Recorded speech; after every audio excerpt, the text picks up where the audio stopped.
Hello Gen Zs, कैसे हैं आप सब लोग। I hope so I am very very good. So आज है 30th मई एंड आईसीए ने अनाउंस कर दिया आपके सीए एग्जाम्स सितंबर 25 का डेट शीट। आपके इंटरमीडिएट एग्जामिनेशंस का शेड्यूल आ गया विच इज स्टार्टिंग फ्रॉम 4 सितंबर और जो एंड होगा 15 सितंबर में। सर एक दिन एक्स्ट्रा मिल रहा है। यस, आपके सेकंड एग्जाम के लिए आपको एक दिन एक्स्ट्रा मिल रहा है। 4 तारीख के बाद 7 तारीख को एग्जाम है, तो वैसे आपको वहाँ पे एक दिन बोनस मिल जा रहा है। समझ दो टीचर्स डे की छुट्टी मिल गई है, ठीक है ना। चलो नाउ आज इस वीडियो में अपने क्या डिस्कस करने वाले हैं। आज के इस वीडियो में मैं आपके लिए one stop solution for your September 25 examinations लेके आया हूं, जहां पे आपको डिटेल्ड में टाइमलाइन के साथ सितंबर 25 की तैयारी में मैं आपको हेल्प करना चाहता हूं। मैं आपके लिए कब आपको कैसे first revision, second revision, final MTP RTP practice कैसे कैसे क्या करनी है, किन किन बातों का हमें ध्यान रखना है, कैसे हमें पूरा फोकस एंड मोटिवेटेड रहना है, पूरी चीज़ों को इस वीडियो में डिस्कस करेंगे। लास्ट में बोनस टिप भी मैं दूंगा आपको, तो इसके लिए पूरा वीडियो आपको एंड तक ज़रूर देखना है। वीडियो को अपने फ्रेंड्स के संग शेयर करना, चैनल को सब्सक्राइब नहीं किया तो सब्सक्राइब तो बनता ही है, एंड फटाफट से एक प्यारा सा लाइक तो हिट कर ही देना, ठीक है ना। नाउ एक और इंपॉर्टेंट बात, मेरे 2 बुक्स हैं एफएम एंड एसएम के। कौन से बुक्स है? This are the 2 books. ये 2 हमारे बुक है CA intermediate FM and SM के। ये 2 बुक्स अभी के लिए लिमिटेड पीरियड के लिए हमारा अभी गूगल फॉर्म लिंक नीचे description box and pin comments में है। इसमें भरने से आपको लिमिटेड पीरियड के लिए फ्री में होम डिलीवरी हो रहा है ये बुक्स का। नंबर ऑफ बुक्स जो हमने प्रीवियस वीडियोस में दावा किया था हम देने वाले, उसमें बहुत ही फ्यू सीट्स बाकी हैं, for few number of books are left. So फटाफट से आप अपना अभी ऑर्डर प्लेस कर दो, ठीक है ना। Are you ready for this video guys? Yes, चलो फुल स्क्रीन में आते हैं एंड देन वीडियो को शुरू करते हैं। कम ऑन, मेरी बात को ध्यान से सुनो, मेरी बातों को ध्यान से सुनो please. CA inter September 25 examination, CA inter September 25 examinations का लास्ट 3 मंथ्स का रिवीजन प्लानर तो हम डिस्कस करेंगे ही इस वीडियो में। साथ साथ किन किन बातों को आपको बहुत अच्छे से ध्यान रखना है, क्या टिप्स एंड ट्रिक्स हो सकते हैं आपके प्रैक्टिस के लिए, रिवीजन के लिए, वो भी मैं बताऊंगा। तो चालू करें क्या? हाँ सर, चालू करते हैं।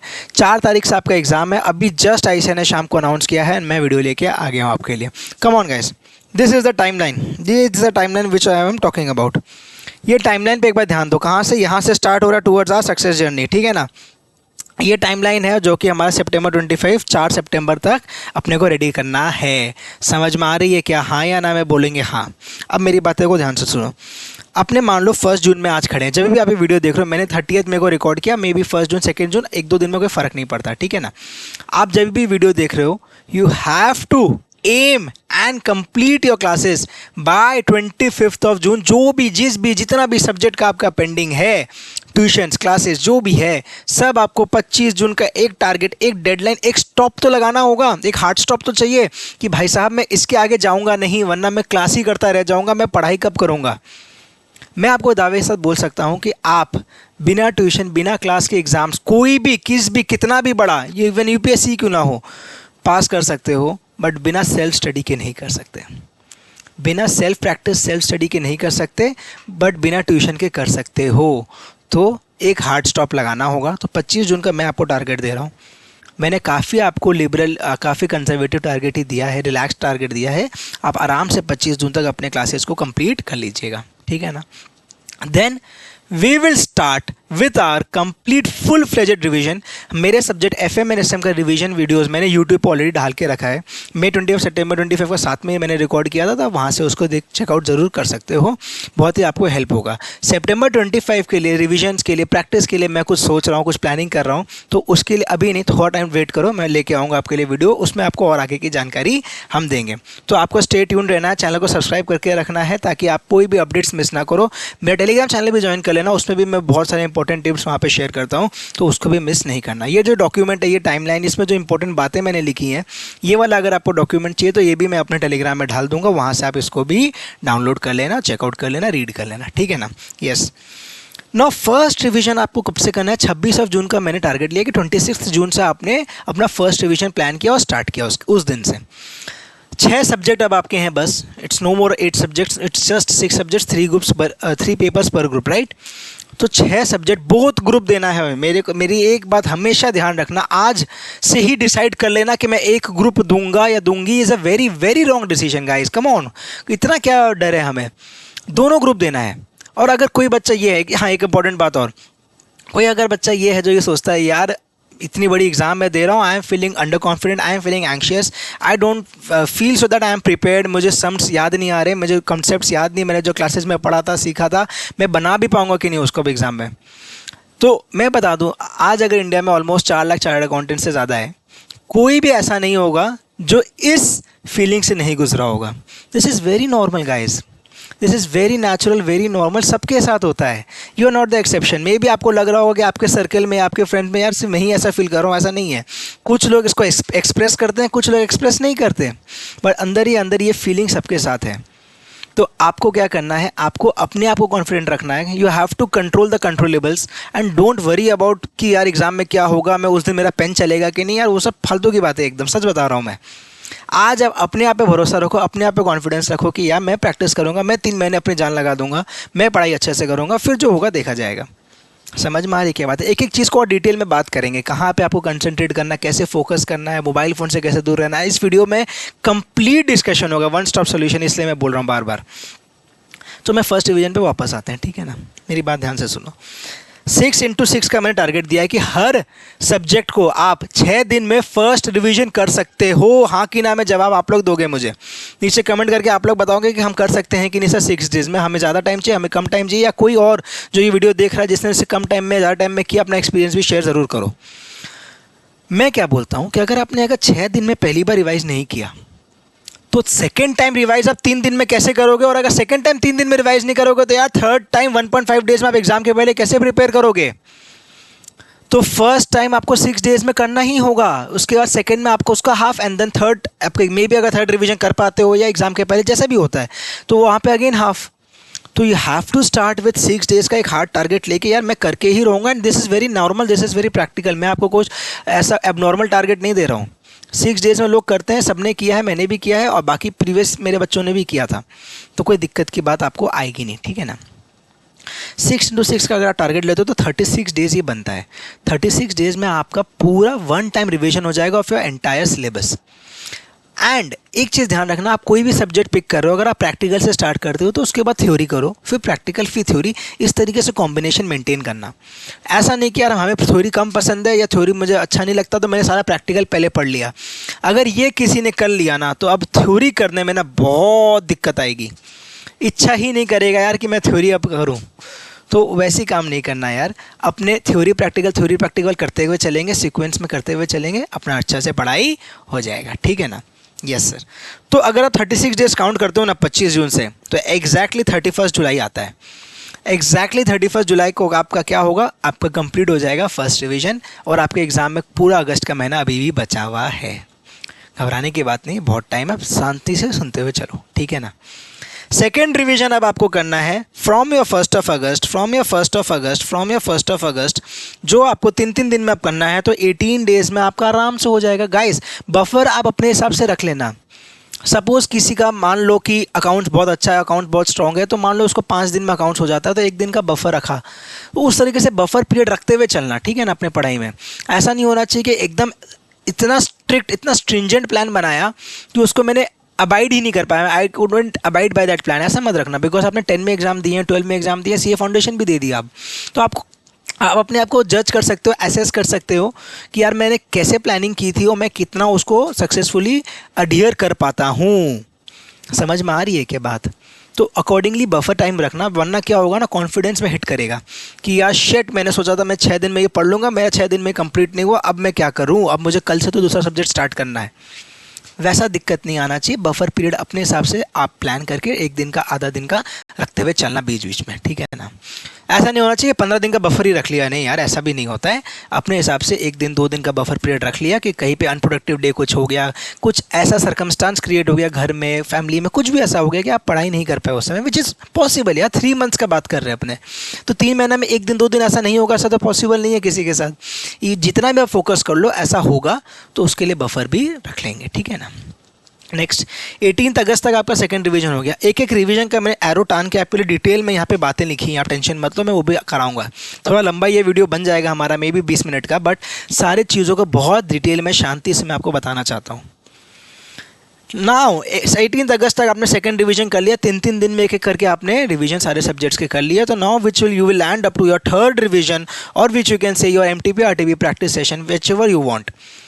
एक बात मेरी ध्यान से सुनो, ये जो एमटीपी आरटीपी है ना, ये आप सितंबर 25 का करने का लिखा है मैंने यहाँ पे। फाइनल रिवीजन एमटीपी आरटीपी जो करोगे ना आप, या सितंबर 25 के लिए करोगे। Why I am saying this is because up to May 25 का एमटीपी आरटीपी आप इन समय पढ़ रहे हो और सॉल्व कर रहे हो, क्वेश्चंस तो कर रहे हो ना। तो क्वेश्चंस कौन सा करोगे? एमटीपी आरटीपी एंड पीवाईक्यूज, यही पढ़ना अपने को, स्टडी मटेरियल के क्वेश्चंस ऑब्वियसली यही करना अपने को, उसके अलावा तो कुछ करना नहीं है। तो आप यहाँ पे वो कर रहे हो, एज्यूम दैट पॉसिबल है कि किसी के पास मई 25 जितने अपडेटेड क्वेश्चन बैंक हो नहीं। अगर किसी के पास मई 25 का अपडेटेड क्वेश्चन बैंक नहीं है तो वो यहाँ पे मई 25 भी कर लेना पॉसिबल, अगर यहाँ पे नहीं कर पाया तो कोई दिक्कत नहीं है। बट यहाँ पे टारगेट करना सितंबर 25 करने का। और एक बात, आईसीआई क्या करता है कि अगर सितंबर 25 में एग्ज़ाम ले रहा है तो सितंबर 25 के एमटीपी से बेसिस उसको इंटरेस्ट आ जाता है मई 25 या जनवरी 25 के एमटीपी आरटीपीज़ में, वहाँ से क्वेश्चन उठा के देने का चांस उसका बढ़ जाता है। मैं ऐसा नहीं कहता कि सितंबर 25 का एमटीपी छोड़ के जाना, मैं तो खुद बोल रहा हूँ कि उसको आप प्रैक्टिस करो। आपका हैंड रिटन प्रैक्टिस 3 घंटे में आप कंप्लीट कर पाते हो क्या? वो सारी चीज़ों का आपको जज करने में हेल्प होगा। कहाँ पे आप स्लो हो रहे हो, कहाँ पे फास्ट हो। टैक्स में अगर क्वेश्चन नंबर 1 में बहुत ज़्यादा टाइम लग रहा है, टोटल इनकम निकालने में बहुत टाइम लग रहा है, वहाँ पे कोई आप कैसे उसको ठीक कर सकते हो, ये सारी चीज़ों का आपको ध्यान देना पड़ेगा, ठीक है ना। तो आप एमटीपी आरटीपी फाइनल रिवीजन जो उस समय आपका सिचुएशन रहेगा ऑन 18 अगस्त या may be 20 August hard stop लगाए तो आपको वैसे एसेस करना है एंड 30 अगस्त तक आपको ट्राई करके कंप्लीट करना होगा। तो अगर 4 दिन तो दोगे ना अकाउंट्स के लिए, फिर 31, 1st, 2nd एंड 3rd, ये 4 दिन तो आप दोगे अकाउंट्स के लिए, दिस 4 डेज। तो वैसे आपको ध्यान रखना है, पढ़ाई करना है। समझ में आ रही है क्या बात? Yes sir. अब आ जाओ फर्स्ट रिवीजन का डिटेल में बात करते हैं थोड़ा। फर्स्ट रिवीजन में किन किन बातों का ध्यान रखना, आ जाओ। जैसा कि मैंने आपसे कहा कि आप स्टार्ट करो एक सब्जेक्ट एट ए टाइम से ही पढ़ना। बहुत बच्चे पूछते सर क्या हमें स्टार्टिंग में 2 सब्जेक्ट पिक करना चाहिए कि एक क्या करना चाहिए, कि कुछ बच्चे तो बोलते हैं सर 3 सब्जेक्ट पिक कर ले। क्या 3 तो कोई हालत में ही नहीं करना है, 3 सब्जेक्ट तो पिक ही नहीं करना सर। 4 घंटे करके हम डेली 3 सब्जेक्ट पढ़ ले, क्या? नहीं यार, ऐसा क्यों करना। सिर्फ 6 ही तो सब्जेक्ट है अब तो 8 भी नहीं है, अब तो सिर्फ 6 ही है। तो एक एक करके भी करोगे तो भी हो जाएगा। किसी को इच्छा हो तो 2 मैक्सिमम ले ले, एक थ्योरी एक प्रैक्टिकल लेके 2 करके पढ़ ले। But I will strongly, very strongly recommend कि आप एक दिन में एक बार में एक सब्जेक्ट ही प्रिपेयर करो। तो 6 डेज़ में आप स्ट्रेच लो सब्जेक्ट का और बहुत अच्छे से उसको पढ़ लो, एकदम इन एंड आउट उसको पढ़ लो। रिटन प्रैक्टिस करना है। Why I am saying so, because ये आपका प्रैक्टिस करने का बेस्ट चांस है। Why is this the best chance? Because आपके पास सबसे ज़्यादा टाइम अभी है। 6 दिन आप दे रहे हो पढ़ने के लिए, अभी आपने प्रैक्टिस नहीं किया, हाथ से क्वेश्चन नहीं बनाया, तो कब बनाओगे? और टाइम कब है अब बनाने का? अगर आपने एफएम पढ़ते समय उसी समय तो टाइम है हाथ से क्वेश्चन बनाने का। उस समय अगर आपने हाथ से जितना ज़्यादा क्वेश्चन बना के रखा होगा उतना ज़्यादा आपको हेल्प आएगा एग्जाम में। Because second revision is only for 3 days, कितना टाइम मिलेगा? तो क्वेश्चंस प्रैक्टिस करने का, हाथ से सॉल्व करने का, अकाउंट्स हुआ, एफएम हुआ, टैक्स में टोटलिंग में क्वेश्चंस हुए, वो आपको यही फर्स्ट रिवीजन का टाइम ही सबसे ज़्यादा ऑप्टिमल रहेगा। अभी बहुत ही प्यारा टाइम है आपके पास प्रिपेयर करने का।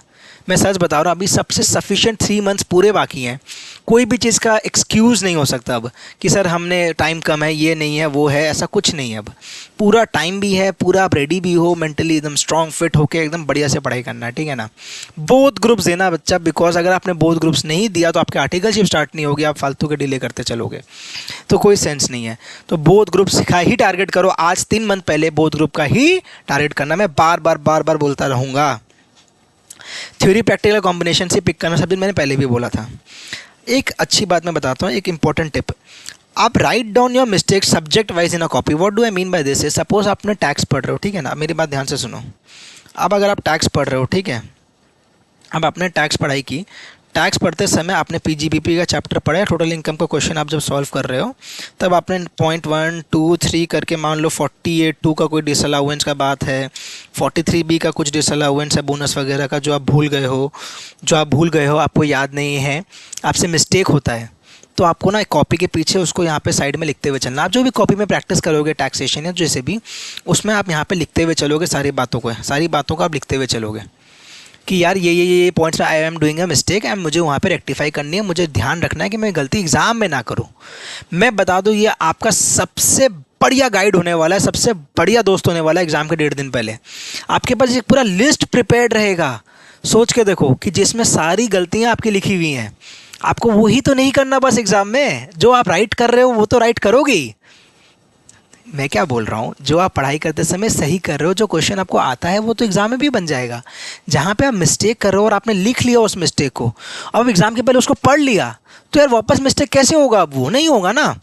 तो वो चीज़ को आपको ध्यान रखना है। कॉपी में लिखते हो, सारे सब्जेक्ट्स में कर सकते हो चाहो तो आप। थ्योरी में थोड़ा डिफिकल्ट हो जाता है, आई अंडरस्टैंड, बिकॉज सब कुछ ही तो थ्योरी है, सब कुछ ही तो याद रखना है। बट स्पेशली फॉर टैक्स का प्रैक्टिकल सब्जेक्ट हुआ, एफएम में कोई टॉपिक ऐसा हुआ जहाँ पे आपको गलती होती है, मान लो मार्जिनल कॉस्ट ऑफ कैपिटल में किसी को गलती होती है, या हमारा इक्विटी और रिजर्व में जो ब्रेकअप होता था ना, याद आ रहा है क्या, याद आ रहा है क्या, हाँ या ना मैं जवाब दो। इक्विटी एंड रिजर्व में जो ब्रेकअप करते थे डब्ल्यूसीसी के सम्स में, कुछ वैसा चीज़ आपको वहाँ पे मिस्टेक हो रहा तो वो लिख लिया आपने, वो पॉइंट का एक्सप्लेनेशन लिख लिया बस, तो आपको बहुत हेल्प होगा। ठीक है, मेरा बुक मैं दिखाऊँ, this is my book FM digest, hand written notes है ये मेरे पूरे। इस बुक में मैंने आपके लिए बहुत चीज़ दिया है, टेस्टिमोनियल्स भी लगाए हैं बच्चों के, जो बच्चों ने हमारी बुक ली थी उनको कैसा लगा हमारा किताब, सारी चीज़ें यहाँ पे दी हुई है। समझ में आ रही है क्या, दिस इज़ द बुक। ठीक है, फटाफट से ऑर्डर कर लो, आ जाओ। Again back to the topic. तो आपने लिख लिया अपनी गलतियाँ, एग्ज़ाम के 1.5 दिन पहले आपने उसे पढ़ लिया, आपका काम बन जाएगा बहुत ही बढ़िया से।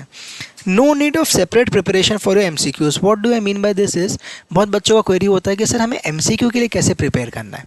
Do I need to do something extra, something special, something different for my MCQs? No. Why do you need to do something different? Because आपने जो पढ़ा वही टॉपिक, वही चीज़ तो एग्जाम में टेस्ट होगा।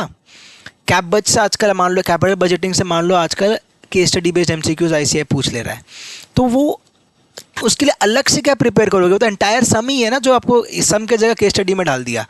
तो अलग से कुछ प्रिपेयर नहीं करना, आप जैसे पढ़ते हो 20 मार्क्स का आपका आता है मोरलेस हर सब्जेक्ट में, case study based MCQs normally वैसे ही पढ़ते चलो, अलग से कुछ नहीं करना। कुछ आपको टाइम मिला, आपने प्रैक्टिस कर लिया केस स्टडीज़, वो डिफरेंट बात है, लेकिन प्रिपरेशन वाइज कुछ अलग नहीं करना। ठीक है ना, एकदम जिम्मेदारी के संग, समझदारी के संग बता रहा हूँ आपको ये बातें। इवन काफ़ी रैंक होल्डर्स जो बच्चे हुए हैं उन्होंने भी यही चीज़ कहा है। ठीक है, डन है क्या, यस। तो ऐसे आपको ध्यान रखना, फर्स्ट रिवीजन आपका बढ़िया से हो जाएगा। अब आते हैं हम सेकंड रिवीजन में। सेकंड रिवीजन में आपको क्या चीज़ का ध्यान रखना है, मैंने खुल जा सिम करे, खुल जा सिम खुल जा, हाँ खुल गया, आ जाओ। सेकंड रिवीजन में एक बहुत इंपॉर्टेंट टिप दे रहा हूँ मैं आपको, do a reverse order revision. What do I mean bye reverse order revision? Suppose आप स्ट्रैटेजिक मैनेजमेंट पढ़ रहे हो, ठीक है, स्ट्रैटेजिक मैनेजमेंट का फर्स्ट रिवीजन आप कर रहे हो, आपने स्टार्ट किया चैप्टर नंबर 3 से, देन आपने किया 4, मैन आपने किया 1, देन आपने किया 5 और देन आपने किया मान लो चैप्टर 2। ठीक है, अब आ गया सेकंड रिवीजन। सेकंड रिवीजन जब आप करोगे ना तो आपको रिवर्स करना है, मतलब 2, 5, 1, 4 एंड 3 ऐसे रिवाइज करना है। क्या बोला मैंने बोला कि आपको रिवर्स ऑर्डर रिवीजन करना। रिवर्स ऑर्डर रिवीजन से मेरा क्या मतलब है? रिवर्स ऑर्डर रिवीजन से मेरा मतलब है कि आप जब पहली बार पढ़ते हो ना, जब आपने पहली बार ये 2 चैप्टर पढ़ा होगा ना, तो बहुत अच्छे से पढ़ लिया होगा, बिकॉज आपके पास टाइम पूरे 6 दिन का था, आपके पास फ्रेश एनर्जी, फ्रेश सब्जेक्ट के लिए एक फ्रेश अच्छी फीलिंग रहती है कि यार मैं अच्छे से पढ़ूंगा, ज़्यादा टाइम दे के आपने इसमें मेहनत की।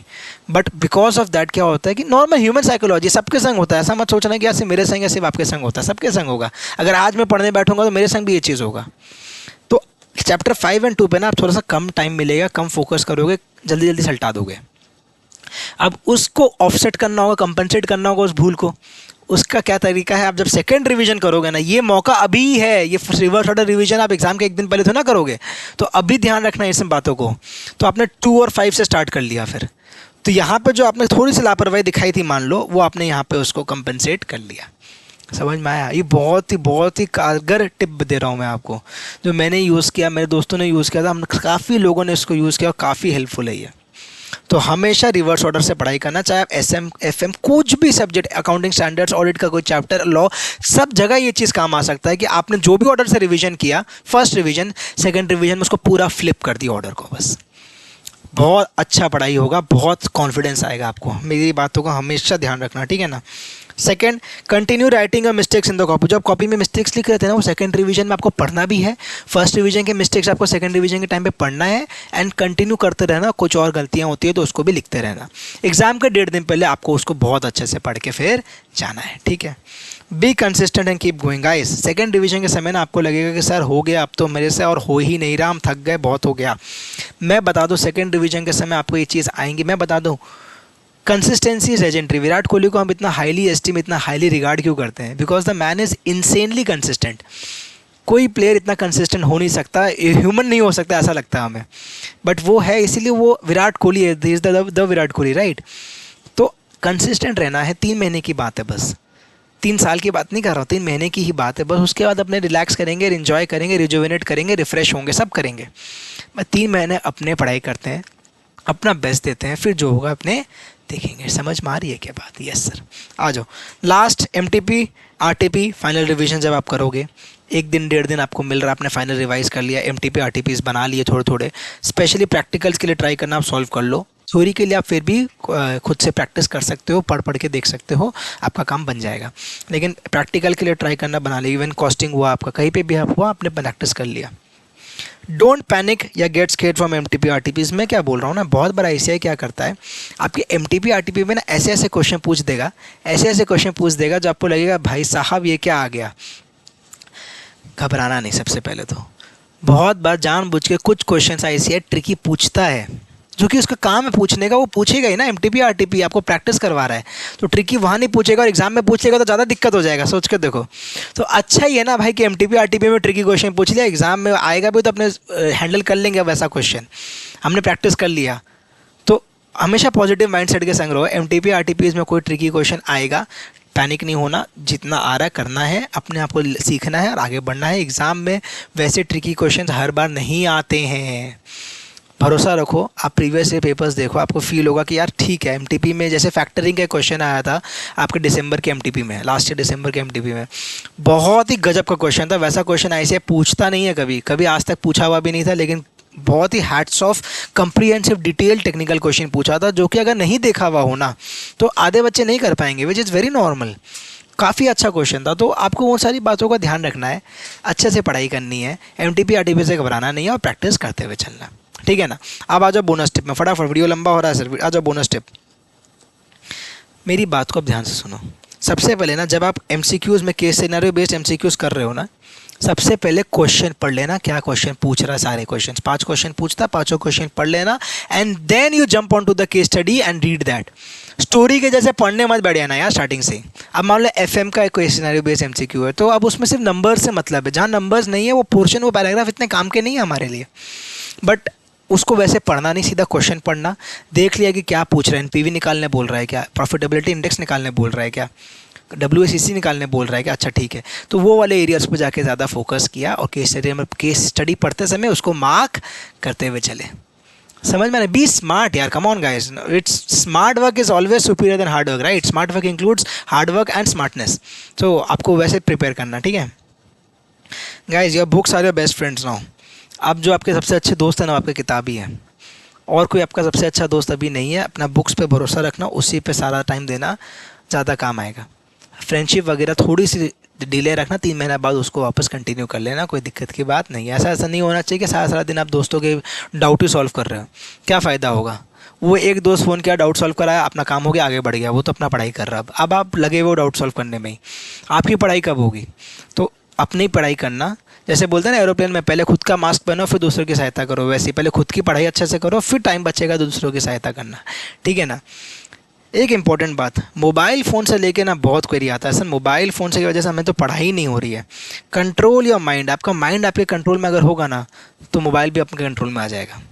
लेकिन अगर कोई बच्चा ऐसा है जो उसको मोबाइल से बहुत ही हो रहा है, नहीं होता, तो हटा दो मोबाइल को, साइड रख दो, स्विच ऑफ कर दो, अपने पेरेंट्स के मोबाइल यूज़ करो, उसमें व्हाट्सएप, उसमें यूट्यूब चलाओ, उसमें रिवीजन वीडियोज़ देख लो हमारे। बट मैं स्ट्रांगली फील करता हूँ, मैंने कभी अपना मोबाइल नहीं हटाया था, मैंने अपना मोबाइल अपने पास रखा था कि यार guys, I had the control in my mind कि मैं मोबाइल नहीं यूज़ करूँगा। इंस्टाग्राम चाहो तो आप हटा दो, इंस्टाग्राम आप चाहो तो हटा दो, अनइंस्टॉल कर दो, एक बार के लिए डीएक्टिवेट कर दो, जो आपको करना है। बट ओवरऑल मोबाइल हटाने की ऐसा दरकार नहीं पड़ती है। अपने आई साइट से जब आप पढ़ रहे हो ना, suppose I am studying now, मैं पढ़ रहा हूँ ना, तो मैं अब पढ़ते समय ना मेरी मोबाइल में अपने आँख के सामने नहीं रखूँगा। पढ़ते समय मेरी मोबाइल मेरे आँख से दूर रहेगी, कहीं छुपा दूंगा, कहीं ढक दूंगा उसको, बिकॉज वो आपको अट्रैक्ट करता है अपने तरफ। मोबाइल फ़ोन आपको अट्रैक्ट करेगा अपने तरफ कि भाई मेरे को एक बार तो चेकआउट कर यार, मेरे में कुछ आया, एक बार देख, तो कुछ इंपॉर्टेंट आया होगा, एक बार देख लेना प्लीज़, प्लीज़ देख लेना प्लीज़। तो मोबाइल फ़ोन में अपने को घबराना नहीं है, मोबाइल फ़ोन को ढक के रखना, छुपा के रखना है, और अपने को टाइम उसमें वेस्ट नहीं करना। एक इम्पॉर्टेंट बात, 2026 आपको वेलकम करना है as CA finalists. I want this comment to be mentioned in the comment box below that sir I will welcome year 2026 as a CA finalist. मैं 2026 CA finalist के जैसे ही मनाऊंगा. जिसका भी ये पहला टर्म है, पहली बार एग्जाम दे रहा है, this is a golden opportunity guys. पहला अटेम्प्ट मैं बहुत स्ट्रांगली फील करता हूँ इज़ अ गोल्डन अपॉर्चुनिटी. आप उसको बहुत अच्छे से कैपिटलाइज करना है. नीचे कमेंट करना है कि I will welcome year 2026 as CA finalist. सितंबर में एग्जाम, नवंबर में रिजल्ट, दिसंबर में न्यू ईयर एंजॉय करेंगे. येस और नो गाइस, येस और no guys, tell me yes sir. All the best to everyone. Book आपको ऑर्डर करना है तो नीचे दिए गए पिन कमेंट में डिस्क्रिप्शन बॉक्स में लिंक रहेगा, आप बुक ऑर्डर कर लेना. कोई भी दिक्कत होगा आपको कॉन्टैक्ट एसएप करने से ही होगा, राइट. कोई भी दिक्कत हो नीचे दिए हमारी डिटेल्स चालू है, आप यहाँ से मेरा नंबर, हमारी ईमेल आईडी नोट कर लो. व्हाट्सएप, टेलीग्राम, कॉल, जो आपको करना है, मेल, जैसे भी आपको रीच आउट करना, कोई हेल्प चाहिए, कोई गाइडेंस चाहिए, कहीं पर डाउट हो तो आप आराम से हमसे पूछ सकते हो. हम हमेशा आपके लिए अवेलेबल है, specially during your exams. All the best guys, see you again in the next video. Tata, bye bye, keep learning, keep growing. This is Yanil Singhania signing off.